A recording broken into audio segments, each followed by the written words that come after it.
Bangladesh coast guard তার প্রতিষ্ঠা লগ্ন থেকে উপকূল এবং নদী তীরবর্তী অঞ্চলে সার্বিক নিরাপত্তা নিশ্চিতকরণে নিরলসভাবে দায়িত্ব পালন করে আসছে। অবৈধ কর্মকাণ্ড প্রতিরোধ এবং নৌপথের নৌযাত্রার নিরাপত্তায় নিয়মিত টহল এবং সাঁড়াশি অভিযান পরিচালনা করে আসছে এ বাহিনী।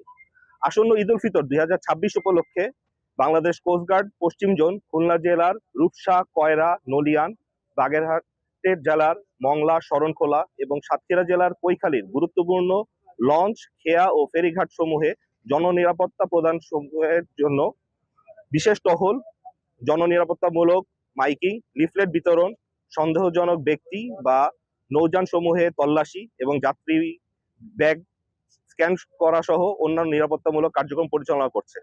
এর মাধ্যমে যাত্রীদের নৌযাত্রা নিরাপদ থাকবে বলে আশা করা যায়।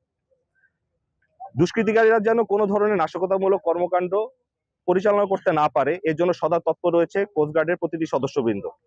কোস্টগার্ডের এ কার্যক্রম দিনরাত 24 ঘন্টা অব্যাহত রয়েছে এবং ঈদ পরবর্তী যাত্রী সাধারণের নৌযাত্রা নিরাপদ করতে এ কার্যক্রম অব্যাহত থাকবে ইনশাল্লাহ।